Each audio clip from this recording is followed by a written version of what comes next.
Hello, আসসালামু আলাইকুম। কেমন আছেন সবাই? আশা করি সবাই অনেক ভালো আছেন। এই যে মার বাড়ি যাচ্ছি বিকেলবেলায়, কাজ কাম সারি এখন রেডি হয়েছি।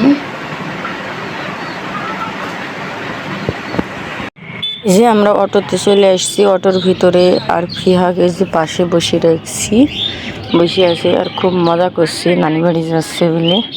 আর এই যে বাইরের দৃশ্যগুলা দেখতে থাকুন, অনেক ভালো লাগবে। মানে ঝিরঝিরি করে বৃষ্টি হচ্ছিল, তা ভাবলাম যে যদি অনেক জোরে বৃষ্টি হয় তাহলে তো মানে সে আর দিনের কথা মনে পড়ে গেল। কি যে কষ্ট করে বাড়িয়ে গেছিলাম তা আল্লাহ পাখি জানে। মানে যাইতে চায় না, তারপরও আব্বু জোর করে করে বলে যে আসো আসো। ওর আব্বু গেল না, আমি আর ফেহাই গেলাম একদম কাছে। তাই স্বামীর বাড়ি যতই সুখে থাক না কেন মেয়েরা, তারপরও বাপের বাড়ি যদি কুড়ে ঘরো হয় তা বাপের বাড়ি গেলে মেয়েরা যেন পৃথিবীর সুখ শান্তি সব খুঁজে পায়। কিন্তু এই সুখটা তো স্থায়ী না, তার কারণ 2 দিন 10 দিনের জন্য ওইটাই বাবা মার বাড়ি সুখ। আর যদি মেলা দিন থাকা যায় তাহলে আর সুখ থাকে না। কারণ এটা আল্লাহ বানিয়েছে মেয়েদের পরের বাড়ি থাকার জন্য, বাপের বাড়ি না। এই জন্য পরের বাড়িতে মেয়েরা থাকলে বাপ মাও খুশি থাকে যে না আমার মেয়েটা মানে নিজের বাড়িতে আসে, স্বামীর বাড়িতে আসে, বাবা মারাও নিশ্চিন্তে থাকে। আর একটা মেয়ে যদি বাবার বাসায় থাকে, মানে বাবা বাড়ি যে কতটা কষ্টদায়ক, যাদের ডিভোর্স হয়েছে তারাই জানে। এগুলো আমার হয়নি, আমি বলতে পারবো না, আমার অভিজ্ঞতা নাই। তারপর আমিও তো একটা মেয়ে নাকি, আমিও তো মানুষের সাথে চলাফেরা করি। মানুষের আর্তনাদগুলো অনেক ভিডিওই সামনে চলে আসে, তাদেরগুলো দেখলে কষ্ট অনুভব হয়। সত্যি কথা বলতে কি, মানে তারপরও মানুষ যতই কষ্ট থাক, বাবা মা যাদের বাইসে আছে তাদের মাথার উপর বট গাছের ছায়া আছে।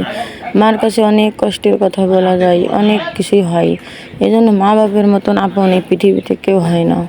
স্বামীরা আপন, তারপরও পান থেকে চুন খসলেই স্বামীদের আসল চেহারা শোনা যায়। আর এখনকার স্বামীদের তো কোনো কথাই বলা যাবে না, স্বামী নিয়ে আর গৌরবের যুগ শেষ হয়ে গেছে। তখন এখনকার স্বামীরা সকালে ভালো আছে বিকালে খারাপ, সকালে মন ভালো আছে বিকালে নাই। মানে তাদের মনের রং মানে পানি সেকেন্ডে সেকেন্ডে পাল্টাই। কোন মেয়ের ভিতর মনে হয় মন চলে গেল, মানে এরকম। ছেলেদের মন যখন অন্য মেয়ের ভিতরে যায় তখন আর ওদের নিজের ঘরে কি আসে সেই হিসাব আর থাকে না। আমি হয়তো বা কথা বলতে বলতে অনেক কথাই বলে ফেলেছি। যাই হোক, সবাই যদি আমার ভুল হয়ে থাকে ক্ষমা সুন্দর দৃষ্টিতে দেখবেন। কিন্তু আশেপাশে যেগুলো আমি বাস্তব চোখে দেখি সেগুলাই বললাম। অনেকজন বলবেন যারা হাজারে মানে কয়টা আছে স্বামীর চোখের রানী সোহাগিনী, আমাকেও যে ভালোবাসে না সেটা না। আমি আনুষঙ্গিক সবই বললাম। বোন রে, স্বামী যতই ভালোবাসুক, মা বাপ যার নাই সেই বোঝে।